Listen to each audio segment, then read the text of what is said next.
Broads Media. What is going on, everyone? Welcome on in to Schmoozed. Today we have a fantastic guest, Geoff Mosher of Inside the Birds podcast.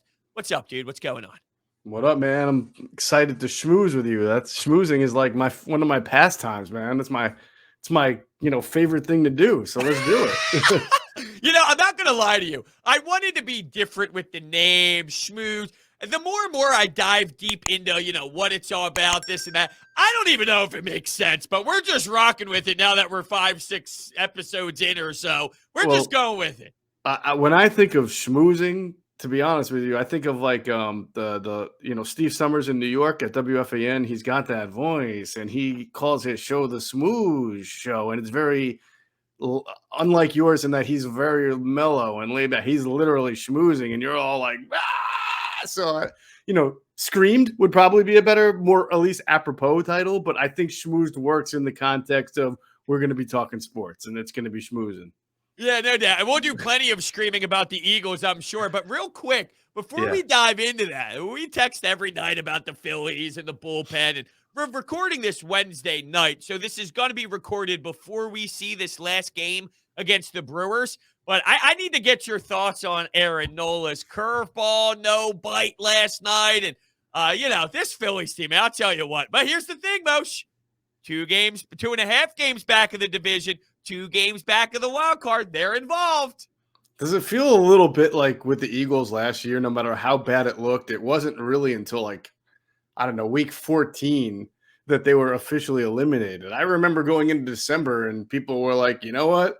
This thing has been a train wreck, but they're only a game behind Washington or a game behind New York, and the whole division stinks. At the end of the day, it's like, does it matter if the team stinks and they make the playoffs and get its butt kicked? No, I don't think these Phillies don't stink. They're clearly just maddeningly inconsistent.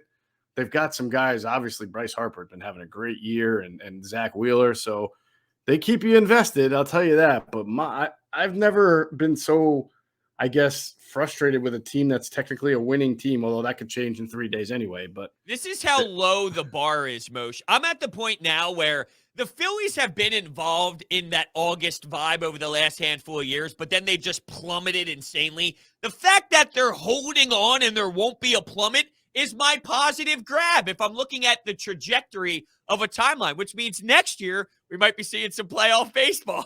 Well, that's what I'm saying. All right, so we might see playoff baseball here this year. I mean, we may back into it. It may be ugly, but you know what? It's been 9 years since we've seen playoff baseball here. Is it even longer? I can't even remember now. It's almost, we're coming up on 10 years, I think? 10 coming years. up on it. Right. I mean, I'm old. I'm getting old, man.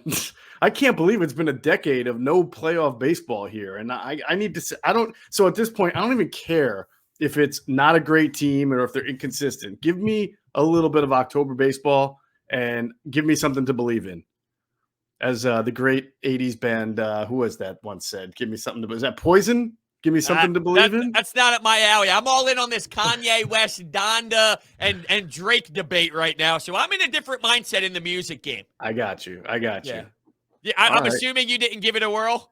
You know what, man? I've tried. It's weird because I love hip hop, but I grew up on the the Rakims, the Tribe Called Quest, Mos Defs, and Biggie, Pac. I don't get with today's hip hop. It just doesn't resonate with me. It doesn't vibe. I know Drake and Kanye are still from technically my generation, but I kind of feel like they helped change how the sound is, and it's not to me for better. So yeah, no, that's fair. Look, I'll be outside running, listening to Big L. I know you do too. I can do that. Yep, I can do it all for sure. All of it's entertaining, and even maybe the Eagles this year. Let's dive into it. How about that for a little transition? All right, you are a segue king. Let's start with the head coach here because nobody knows what to expect from the head coach. In the beginning, it was all crazy with the media. Now it seems people are buying into it and all. Since you were around training camp and all that, I just want to know what you saw from him, the vibe during practice, how active he is. What did you see from Nick Sirianni over the first training camp? Yeah, we got an interesting breed of, I think, first-year coaches this year. I mean, you go to Detroit over there, and Dan Campbell, like from day one, is talking about eating people's kneecaps, right, and doing some crazy old You can't things be that saying almost. that as I'm taking a sip of my coffee. It almost I came out my timed that nose. up. I timed that up perfectly, brother. It's amazing. And Nick Sirianni did not come off that way, but certainly in practice, like he's very animated. He's very, I would say intense, but not on the side of like so intense that he only takes himself too seriously. He's just being a coach, and I thought he's done a nice job this training camp of coaching his players. And when I say coaching your players, it's not just like do that better, do this better. It's literally stopping practice when something goes wrong, taking the players who did something wrong, not just admonishing them, but specifically for him and quarterbacks or offensive players, but getting into the technique that they're supposed to be doing, especially with these wide receivers, right? And explaining to them exactly what he's looking for and what they should be doing. That's coaching. And also coaching your coaches. I've seen him look at his coaches when something has gone wrong with that face that suggests that those coaches better get it right the next time. So I think you've got to be happy so far in that regard, where we know with the last staff, talent development and coaching the coaches was not exactly the staff's strong point. So you hope with this staff, it's a little better. I think really interestingly that you bring this up, Hunter, because on our Inside the Birds platform, we have a show, as you know, with Quentin Michael and Jason Avant, two former Eagles, and they spent a few minutes in their most recent episode talking about what they hope for with Nick Sirianni, and they both have played for different coaches and some first-year coaches, and both of them said that the team takes on the identity of the head coach. So what they hope for at Nick Sirianni is no matter what happens on Sunday against Atlanta, it's that you stay the same, you be who you are. Because if you're an up and down type of guy, you're only happy when things are good, and you're a wreck to be around when things are bad, then your team is going to take on that personality. So what they want from Nick Sirianni is for him to be himself through thick and through thin, and let the players gravitate toward that kind of an identity. Yeah, no, I like that. You know what? Something I've always been thinking about here as I stare at the ceiling at night with a new puppy that just howls at the moon every 2 hours, and it's absolutely insanity. I think about what is Nick Sirianni going to be like if he wins game one? Is he going to be in there with a big smile looking at, all these media members? Or, is he going to be depressed? Like, he wears his emotions on his sleeve, which is a good thing. He's a very, active guy and all that with his facial expressions and all. What an idiot. But, Right. yeah, I say that because, of course, that's what I do. But, of course. yeah. With I'm just Doug, curious. we knew when he was happy, everybody got ice cream. Like that was the thing. Ice cream for everybody. Ice cream, ice cream, ice cream. With Nick, what we know about him so far is that he loves to talk, and sometimes a little bit too much, but whatever. That's who he is. So I can see, a big win over Atlanta week one, him coming out in the press conference, and it's going to be like War and Peace trying to transcribe that thing. He's just going to go on and on and on and on. But what's important is, how is he in the lot? I listen, you never want the team to lose, but what I'm looking forward to at some point this season is, what is his demeanor like after a loss, specifically maybe a close loss, field goal, division loss, home loss. You never are allowed to lose at home here. And what does that do to him, and how is he in the locker room, and how does he respond to that? And then how does the team respond to his response? Yeah, no, I agree with you there, because as much as I couldn't stand Doug P., that locker room played hard. And I will say, I wonder, I have to respect Doug in that regards, even though, you can talk about the scheme and how ugly it got, not rolling Carson to the right and all that stuff. But how much of when we praised Doug Peterson for keeping the locker room together, was it Doug Peterson, or was it Lane Johnson, Jason Kelsey, Brandon Graham, Fletcher Cox, these guys that are still in the room now? And I don't want to take anything away from Doug. We'll never know that answer, but I do wonder about the locker room side of things, because there are vets that give it their max when you have 2 wins, or whether you have 8 wins throughout a certain stretch of a season. And will you see that same buy-in level, just because when you step into that locker room, you have those level of leaders in the room that won't even allow it to slip, regardless who the head coach is? Yeah, well, you hit that right on the head. My experience in talking with a lot of coaches around the league, when they became first year coaches, they felt that one of the first things that they had to do was to win over the locker room leaders, the veterans, the guys who are holdovers from a prior regime but are already entrenched in their roles on the team, right? Those are the guys who are looking at the new head coach, and it's a little bit of a cat and mouse. Like, yeah, you're the head coach. We've been here. We've been through the thick and thin already, and some of these guys can look at Nick Sirianni and say, we've won a Super Bowl. You have not even called a play in the NFL yet. So I think buy-in from the veterans for Nick Sirianni is really the most important thing. And that's pretty common for first-year coaches from just talking to a lot of guys in the league on how they felt like they had to adapt to their new environment. So to answer your question, I think it was a hand-in-hand thing. I think Doug understood that pretty early, and he's a player's coach anyway. And, he started that leadership council thing. He gave a good voice to guys like Malcolm Jenkins and Brandon Graham and Chris Long and other guys who are on the team. And that helped his acclimate. It helped foster a good communicative relationship between the two. And I think it's fair to say until the roof caved in last year, for the most part, Doug's teams always fought hard for him, even when the backs were against the wall, especially when their backs were against the wall in like 2017, 18, and 19. Yeah, no, it seemed like every single year that happened. 4-6, 5-7. Let's dig ourselves out of it. It's just not a recipe for success, although they kept doing it. How about the addition, though, of Jim Bob Cooter? How about this? First off, the way Nick Sirianni just randomly threw that in there as if nobody's going to, I don't know, dissect this a little bit more, just, hey, casually throw it in there.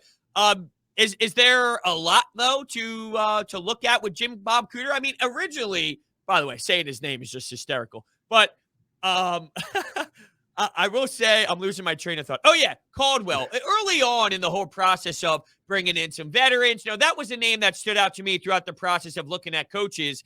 Mm-hmm. This doesn't scream that level, but it does somewhat fit that category of someone to lean on if you need some help as a young staff. Would you agree?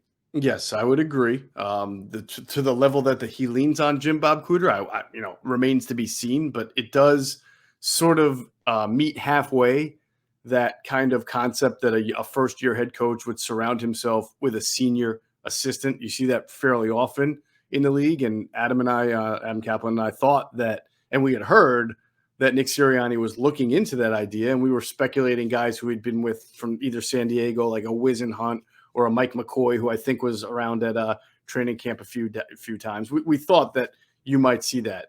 You have not. Jim Bob Cooter's not really been a head coach, but he has been an offensive coordinator, and he is a pretty good name in the league. You know what? The Lions actually won 9 games those years with him as OC. So it's not as if there's a lot of success in Detroit.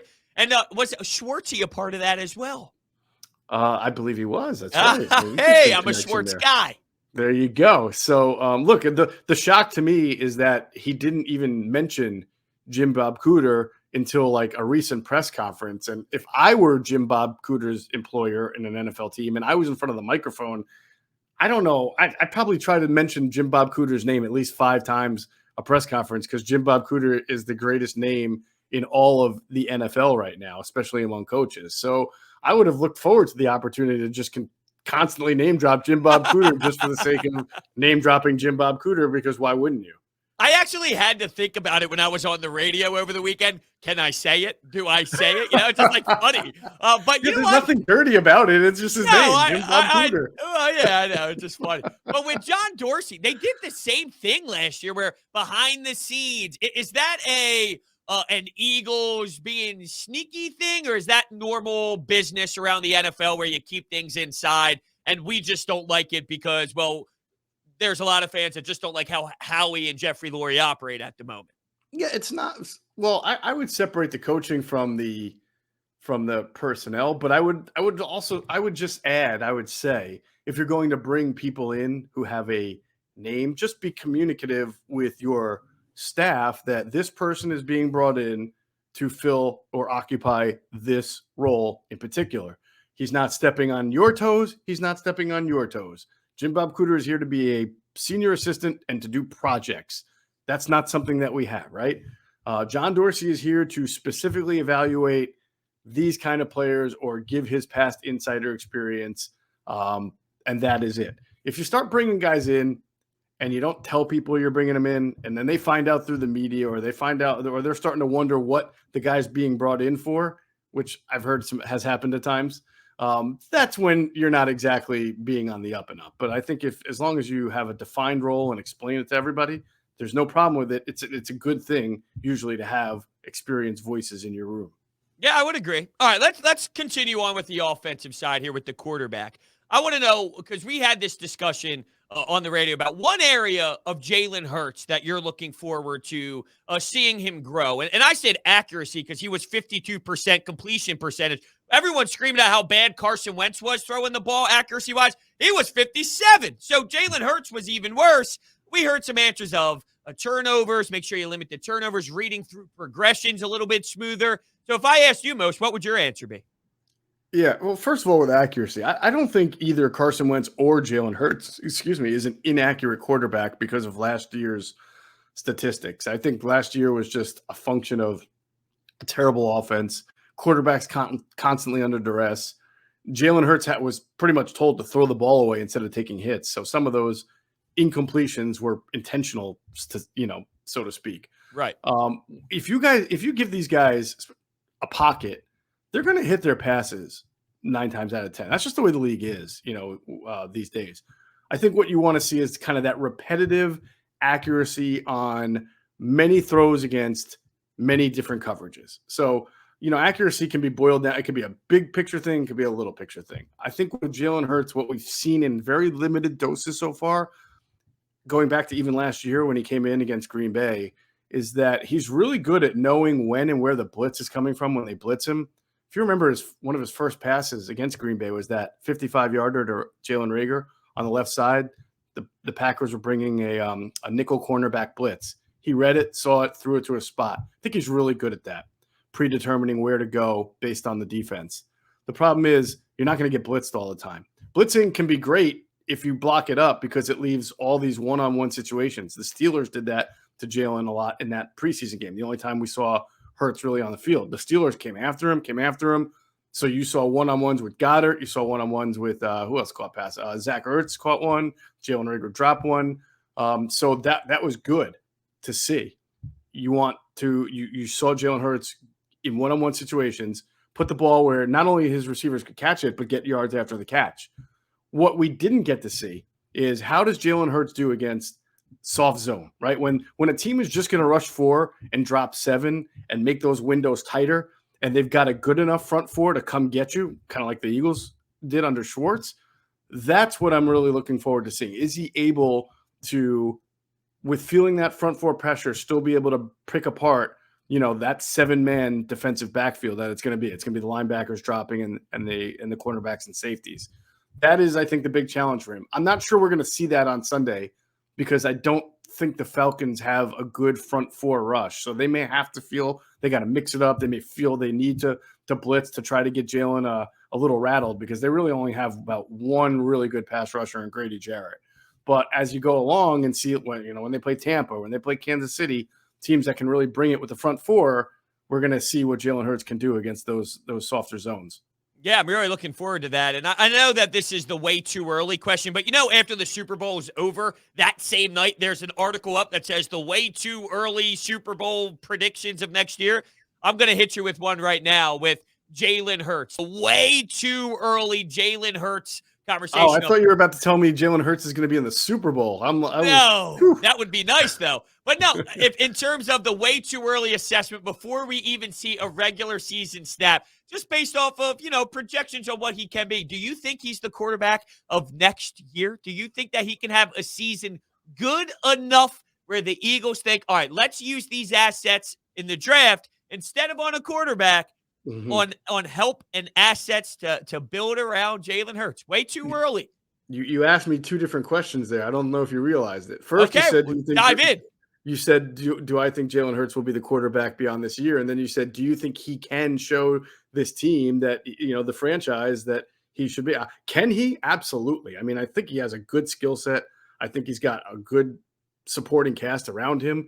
And if he can get better and better each week and show what he's got that potential, sure, absolutely he can. Will he?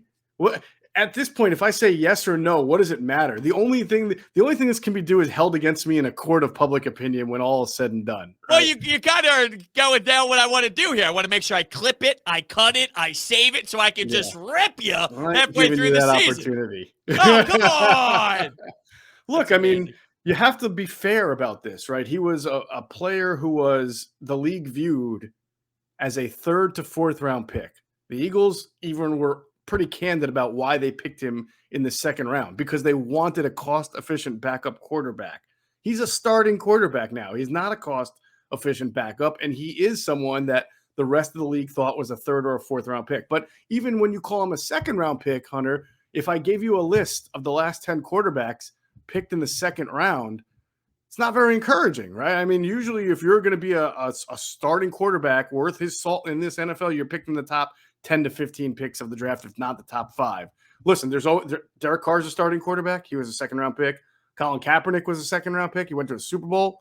There are certain guys starting in the league right now, Dak Prescott, who are not even 1st or 2nd round picks. But the majority, go look at how many starting quarterbacks are in the NFL this year. How many of them are pretty good? Most of them came in the first 10 to 15 picks of the draft. So the odds are against Jalen Hurts of being a guy who the team is going to look at and say, this guy can win us a championship. I mean, those 2nd rounders, you can find like Geno Smith, you can find Seneca Wallace, you can find Deshaun Kaiser. Like, it's not an encouraging list, to be honest with you. And I know what he did in college. A lot of people like to talk about that, but all those guys I mentioned had great college careers too. So we see. So your answer is no. All right, I got you on the record. My answer is it's more, if you're a statistical person, it's more likely that he's not than he is. But you can never underestimate intangibles, leadership. He certainly has all of that. Okay, so bringing up statistics, would you rather have someone on 3rd base and 1 out, or someone on 2nd base with no outs and bunting Bryce Harper? Mosh, I lost my damn mind about this topic. I still get boiled thinking about it. I need to know your answer. I had I'm going to choose A. I'm going to choose A. Right? No, you're being a douche. That's what you're doing. You're being a douche. Wait, you said 3rd base and 1 out, right? Compared to 2nd base and what again? 0 outs. 0 outs. Yeah, I'd rather have 3rd base and 1 out. Sorry. No, I'm done. I'm going to shut things off here. With all jokes aside, though, we do have some more to get into. I do want you, though, to give an opportunity to tell the people about what's happening at Inside the Birds. Pre-game show, right? All that good stuff. So as we enter football season, what's going on at ITB? Oh, man, a lot of things are going on. So, of course, the Inside the Birds podcast with myself and Adam Kaplan, that will drop every Monday, Wednesday, and Friday at 6 a.m. We haven't really officially announced it yet, but I'll kind of drop it on this show. It's been going on. The show that I mentioned before with Quentin Michael and Jason Avant is going to carry through to the season, to the Super Bowl. So they're with us long term. So we'll always look forward. They've been coming out at Wednesday at 6 a.m. I think we're going to move them to Tuesday at 6 a.m. So their show is great. I encourage everybody to check it out. 2 guys who played the game and take you behind the scenes of what it was like to play and what they know goes on behind the scenes at the NovaCare complex is excellent. And of course, we'll have our year 2 of our Sunday pregame show. We call it Inside the Birds pregame live. We'll be doing that from Rivers Casino. So really excited about that. Sunday mornings, 10 a.m. till noon. Pretty much every Sunday that there's a 1 o'clock or 4 o'clock game. And then obviously the night games will start at 5 p.m. But that's going to be myself, Adam, Greg Cosell, who'll be back for year 2. And Jason Avant and Quentin Michael will be a big part of the show as well. Beautiful. Yeah, I'm looking forward to it. I obviously tune in all the time, producing all the shows. I have all the information down below in the description. So all that, the links and all that will be in the bio for Apple Podcasts, Spotify, YouTube, you name it. It's awesome. It's good stuff. I appreciate that. Also, I want to remind people to check out InsideTheBirds.com because we've been rebuilding that website. It's going to be an even better content producer than it is now. And please subscribe if you can to InsideTheBirds.com. We may have another show or 2 coming as well. We're diligently working down to the deadline here to bring on more people to deliver the great content that we do at Inside the Birds. Awesome. Yeah. So I accept. Thank you for asking me on the show to now You're start on. posting fantastic content of me screaming every single day. Now, all Nah, jokes aside. you're too big, man. We can't Yeah. afford you. Now, all jokes aside, I'm really looking forward to all the good stuff. Football is literally, well, tomorrow we get, I guess when this drops, it'll be today, but you get the Dallas Cowboys. Oh, man, the Star. Ooh, you hate I the Star. know. It's I going to be fun. know. But all right, let's dive back right into the Eagles side of things here with Zach Ertz.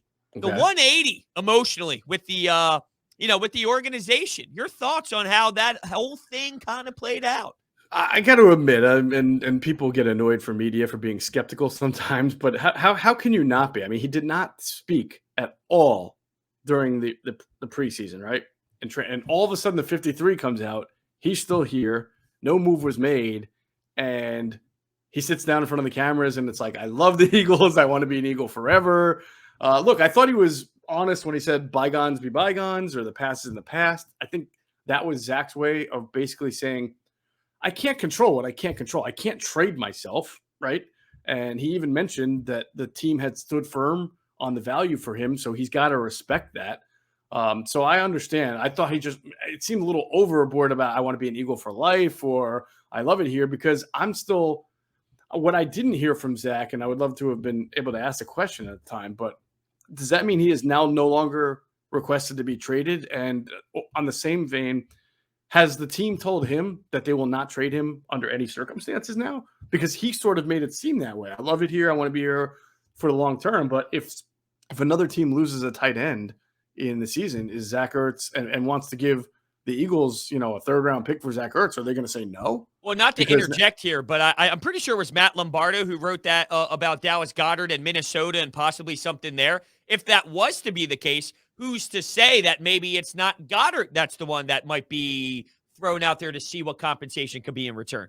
Well, I was aware of that report. I will tell you from my own reporting, I had heard Minnesota made a call about Eagles tight ends. I don't know that it was just Dallas Goedert's name that came up. It might have been, you've got tight ends, let's talk, right? Right. So I know that report was specifically on Goddard. I think that would be kind of not. I wouldn't understand that move, because no matter what, Zach Ertz has 1 year left on his deal this year, and he's done. And Dallas Goedert was drafted in the second round. He's a guy, who has, I don't want to say boundless potential, but pretty good potential to be a Zach Ertz or better like tight end in this league. So why would you trade Dallas Goedert? Then you have Zach Ertz's contract expire at the end of the year, and you're at ground zero when it comes to tight ends, unless you think Jack Stoll or the kid Tyree Jackson are going to be ready by next year to be a starting tight end. That to me doesn't make a whole lot of sense, nor does it, in my personal opinion, to have Zach Ertz here at $8.5 million. I mean, the team has talked about financial responsibility and why did we take Jalen Hurts in the second round? Because the price of a backup quarterback had gotten so exorbitantly high. We wanted cost control there. Okay, but you're going to pay Zach Ertz $8.5 million to be a rotational tight end. How does that compute? So some of this stuff doesn't make sense to me. It's probably good for Jalen Hurts and maybe good for the offense, especially with some of the uncertainty at wide receiver. But from a team planning and roster architecture standpoint, there's a lot I really don't get about this. So if Howie Roseman doesn't want to trade Zach Ertz because he's not happy with the offers that he's getting, which that's my speculation. He's not happy with the offers, right? He wants more. What is he expecting in return now? Because now Zach Ertz is on your team. If he has a decent year, catches, 35, 40 balls or something, and leaves in free agency, he's not going to sign a super mega contract, right? He's still 31-year-old tight end at that point. So it's not like you're going to get a comp pick any higher than the 4th or 5th round. And that only works if you don't go out and get a big free agent yourself, because if you do, then it's neutralized. So I'm wondering what offer would you deem normal and acceptable here that you're weighing keeping him on the team for? Yeah, maybe they do look at it from the Jalen Hurts aspect of, let's give this guy every opportunity to succeed, and having Zach Ertz on this team, if we're not going to get something that makes us overwhelmed at all, having him is better than not having him if we're trying to learn on the fly with this younger quarterback. But, you still have Dallas Goedert. You still have names out there that can help out. And, we always talked about under Doug Peterson, the 12 personnel compared to having maybe 3 wide receivers out there. Would you anticipate that I don't know. Would you think maybe they're going to go heavier 12 personnel this year under Nick Sirianni than we thought before Zach Ertz was claiming that he's going to return happily? I don't know, because I get the sense that this coaching staff really wants to develop their wide receivers. They've got Devontae Smith, you've got Jalen Reagor, you've got Quez Watkins, who had a nice camp. You still have Ward. I mean, they're keeping some of the guys they cut on the practice squad. I would imagine, just based on what we've seen from Nick Sirianni as an offensive coordinator and other teams, that and what we heard about him, wanting to throw to running backs and things like that, that he would like to be more of a 3-wide type of team. And I think 12 personnel can help you when you're in the red zone. You want to get some bigger bodies on, and certainly if you get injuries at wide receiver, it can help you. But you're a different kind of offense when you're predominantly 12 personnel. You're much more of a methodical, deliberate. I mean, Doug Peterson had to be that way in 18 and 19 because of injuries, but it's not the way he wanted to be. It was the way he had to be. So I think if I would also say this, Hunter, it might be beneficial to Jalen Hurts, but also, is it worth whatever kind of setback you have for Dallas Goedert here? Because we saw firsthand what kind of impact on Travis Fulgham it was to have Alshon Jeffrey kind of shoehorned into the rotation when he got back. Travis. All right, let me go psychopath, really diving deep into this, and maybe it's really not that much. I don't know why I explained it that way. But knowing the whole contract situation's happening with Dallas Goedert, seeing the type of money getting thrown around the tight ends, is it possible they want to limit Dallas Goedert so then when it comes to a payday, it's maybe not as much as it could have been if he was logging in more percentage of the snaps, or am I reaching too much? I doubt it, because at the end of the day, if you're Dallas Goedert and you're that good, and you have a good enough year in a rotational role, that you're just going to go into free agency and be one of the top playmakers in free agency and get a lot of money. Yeah, projection-wise, too. You can project, I guess, that he could double what he did if he was starting, kind of thing. Look at what Austin Hooper made in free agency. It was last offseason, right? When he signed with the Browns from Atlanta, he made $11 million a year. And at that time, that was the top money for a tight end free agency. Now, since that happened, George Kittle re-signed, Travis Kelce re-signed. Obviously, Kittle reset the market in $15.5 million. Dallas Goedert's not getting $15.5 million, but I'm sure someone told Austin Hooper one day, you're not going to reset the tight end market, and he reset the tight end market. And Dallas Goedert, I think, is better than Austin Hooper. So will he get $15.5 million like George Kittle as a free agent? Probably not. Would he get 14? Maybe. I mean, teams were going to have a lot more cap space next year when the cap goes back up. So I don't think that that's something that the Eagles are thinking of, like trying to limit a guy. That can only backfire in the end.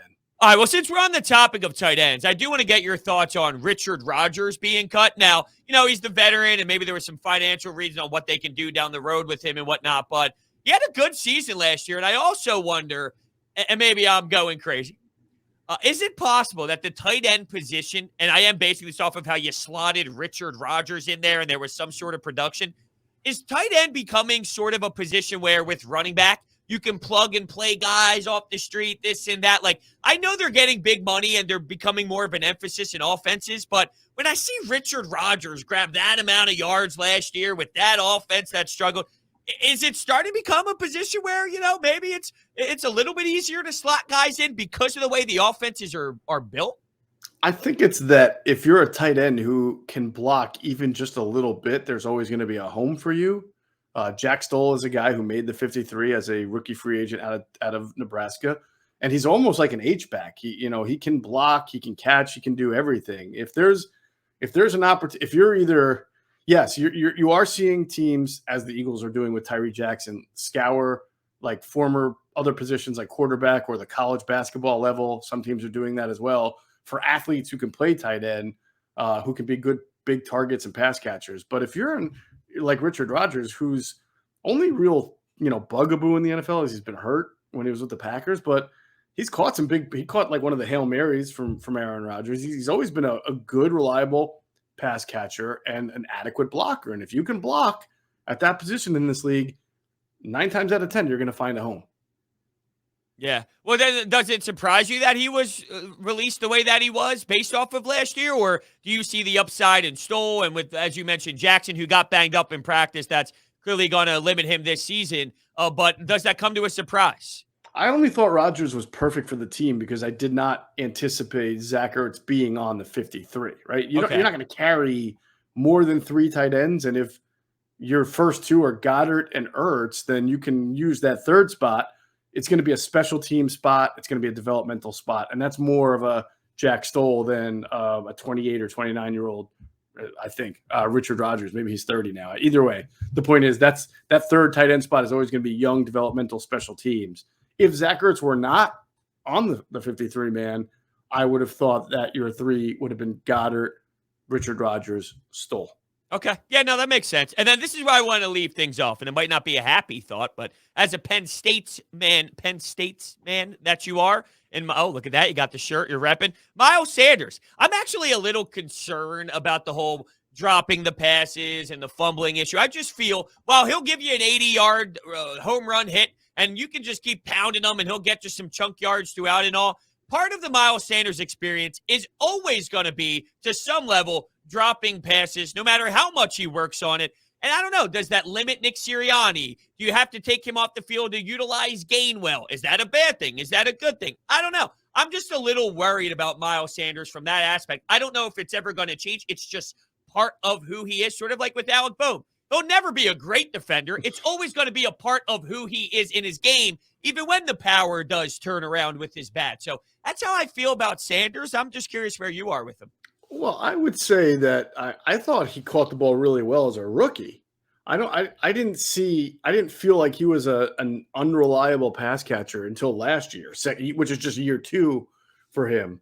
But on the flip side, I thought last year he didn't get enough credit for really becoming not just a dynamic runner, but a power runner. He converted a lot of short yardage situations. He had some goal line touchdowns or within the 5.